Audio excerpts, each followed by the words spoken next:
75 এবং 24-এর মিলের অমিলের জায়গাটা হচ্ছে এইখানে যে আজাদের শত্রু একইভাবে প্রমাণিত হয়েছে।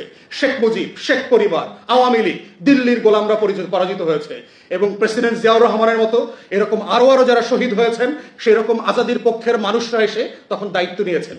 ঠিক একইভাবে 24-এ আওয়ামী লীগ, শেখ পরিবার, শেখ হাসিনা, দিল্লি পরাজিত হয়েছে। ঠিক একইভাবে আবার এই বাংলাদেশপন্থী আপামর জনতা বিজয়ী হয়েছে। এটাই আমাদের আজাদির লড়াইয়ের সিমিলারিটি, কন্ট্রাস্টের জায়গাটা আর কি। এবং ফিউচারের জন্য এটা মাথায় রাখতে হবে আমাদেরকে এবং আমাদের শত্রুদেরকে, যে আগামী দিনগুলোতে আমার এই মুক্তির লড়াইতে কারা সবচেয়ে বড় বাধা হয়ে আসতে পারে সেই ড্যামগুলোকে আইডেন্টিফাই করতে হবে এবং ভেঙে দেওয়ার জন্য প্রস্তুতি নিতে হবে। প্রশ্ন হচ্ছে, আমরা বিভিন্ন রাজনীতি করি, এখানে বিভিন্ন রাজনৈতিক দলে আছি, কিন্তু আজাদির প্রশ্নে, স্বাধীনতার প্রশ্নে, সার্বভৌমত্বের প্রশ্নে, আত্মমর্যাদার প্রশ্নে, জাতীয় স্বার্থের প্রশ্নে, আমার ফরেন পলিসি, আমার defence policy, there is no difference of opinion. There can be no difference of opinion. Come what না, এটা বিএনপি আসুক, জামাত আসুক, অন্য দল আসুক, কোয়ালিশন আসুক, এই প্রশ্নগুলো হচ্ছে কমন কোয়েশ্চেন। এই প্রশ্নগুলোই হচ্ছে সারা পৃথিবীতে রাষ্ট্রকে রাষ্ট্র হিসাবে বাঁচিয়ে রাখে, জাতিকে জাতি হিসাবে মর্যাদার চোখে নিয়ে যায়।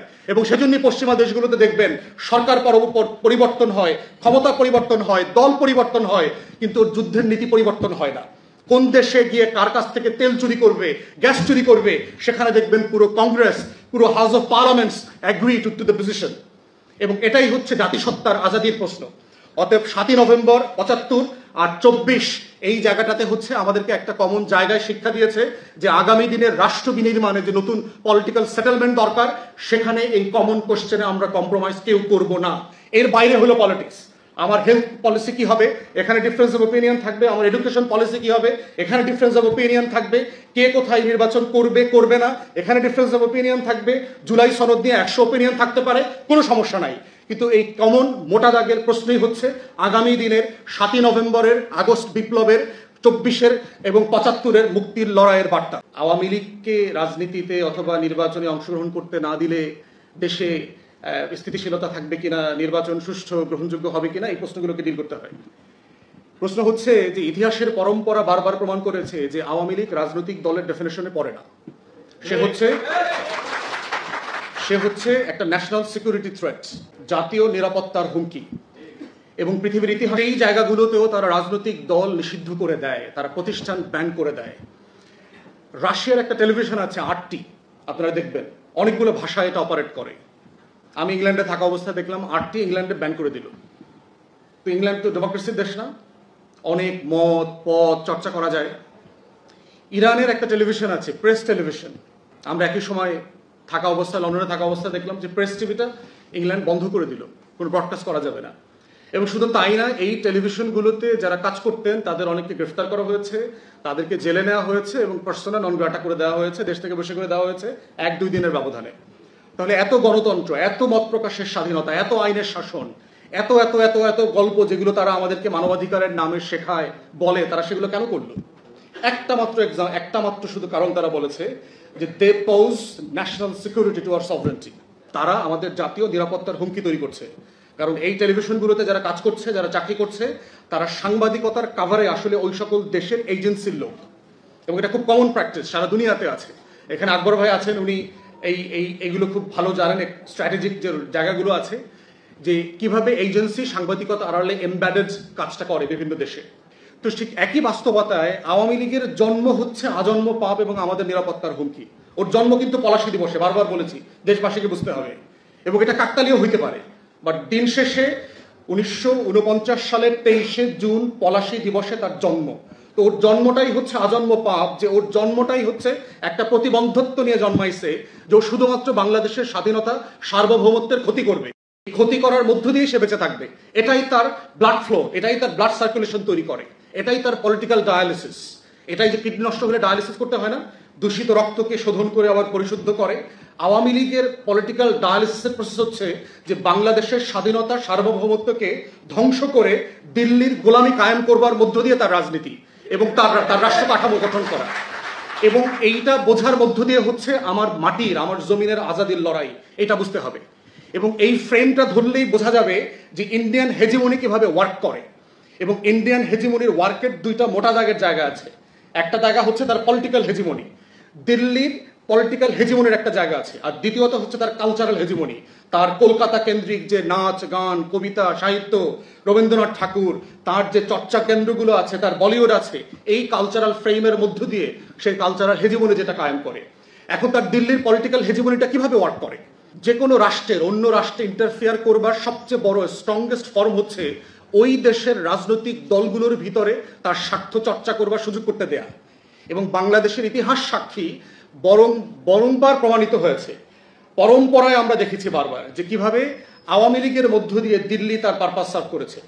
এই জন্য দেখবেন যে 71 সালে যখন যুদ্ধ প্রস্তুতি চলছে, তখন আমাদের প্রবাসী সরকার কোথায় গঠিত হবে সেটা নিয়ে কিন্তু একটা তর্ক ছিল। মাওলানা ভাসানী চান নাই যে সেটা কলকাতায় গঠিত হোক। আমাদের যারা সেক্টর কমান্ডাররা ছিলেন, যারা মিলিটারি অফিসার ছিলেন, তারা সবাই বলেছেন যে আমরা চিটাগং হিল ট্র্যাক্সে আমাদের প্রবাসী সরকার তৈরি করব। গহীন জঙ্গল আছে, আমাদের আর্মস যেটা দরকার হবে আমরা বিভিন্ন জায়গা থেকে আর্মস ক্যারি করতে পারবো, এবং এই সুযোগটা কাজে লাগায় আমাদের সভারেন্টির যে ফাইট সেটা করা যাবে। কিন্তু দেখেন আমাদের প্রবাসী সরকারটা গঠিত হয়েছে কলকাতায়, এবং সেখানে মাওলানা ভাসানী গেছেন, তাকে কিন্তু ভারত সরকার হাউস অ্যারেস্ট করে রেখেছে, প্রচন্ড রকম সার্ভেলেন্সের মধ্যে রেখেছে। তাহলে দেখেন আমার পুরো আজাদির লড়াইটাকে পর্যন্ত কিভাবে কম্প্রোমাইজ করতে হয়েছে। নভেম্বর মাসে যে 7 দফা চুক্তি হয়েছে, দেখেন যে গোলামের চুক্তি, আমার রাষ্ট্রে আমার আমার আমার সেনাবাহিনী থাকবে না, আমার কোনো বর্ডার গার্ড থাকবে না, ভারত ঠিক করে দেবে যে আমার প্যারামিলিটারি ফোর্সটা কি হবে, আমি ইন্টারন্যাশনাল কোনো কমিউনিটির সাথে চুক্তি করতে পারবো না, তাদেরকে ইনফর্ম করতে হবে।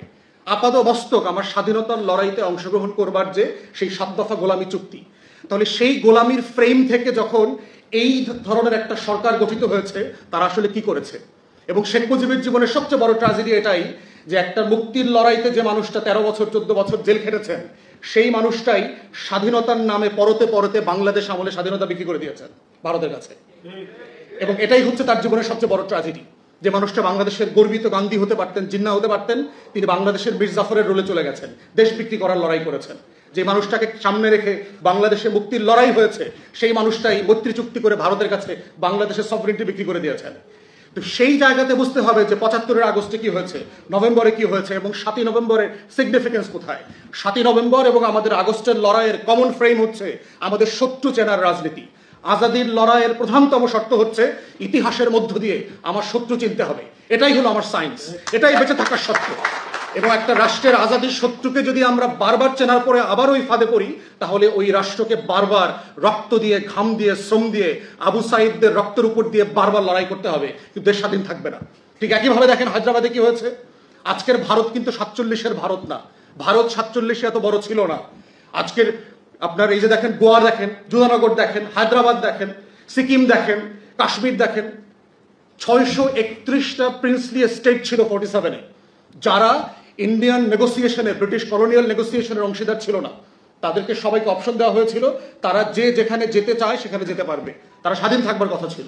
তাদেরকে দেখে কি করেছেন দেখেন, 47-এর অনওয়ার্ডস ভারত প্রত্যেকটা প্রিন্সলি স্টেটকে দখল করে নিয়েছে, প্রত্যেককে। সর্বশেষ আপনার সিকিম নিয়েছে 75 সালে। কিভাবে নিয়েছে? সিকিম যে কংগ্রেস, ন্যাশনাল কংগ্রেস ছিল, সেই কংগ্রেসের লিডারশিপকে ইনফিল্ট্রেট করে নিয়েছে। সেই লেন্দুক দর্জির কাজে সে সফল হয়েছে, কারণ যেটা ভারতের বলয়ের মধ্যে ছিল। বাংলাদেশ অংশে 2 বার সে সাকসেসফুলি ফেল করেছে।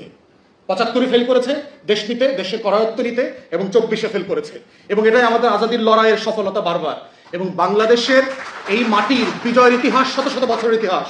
13th সেঞ্চুরিতেও এই উত্তর অঞ্চলে দিনাজপুরে যখন মুঘল এম্পায়ার আসছিল, আমাদের বাংলার শাসকরা তাকে যুদ্ধে পরাজিত করেছে এবং চুক্তি করে, সন্ধি চুক্তি করে দিল্লিতে ফেরত পাঠাইছে। অতএব আমাদের বোঝার যেমন জায়গা আছে যে আমার মুক্তির লড়াইয়ের শত্রু কারা, দিল্লিকেও বুঝতে হবে যে we are not for sale, আমরা বানের পানিতে ভাইসে আসি নাই। আমাদের লড়াইয়ের 1000 বছরের এক্সাম্পল আছে। আমাদের হাজার হাজার শহীদরা জীবিত আকারে এই মাটিতে চড়ে বেড়ায় শুধুমাত্র সার্বভৌমত্বের জন্য জীবন দেবে বলে।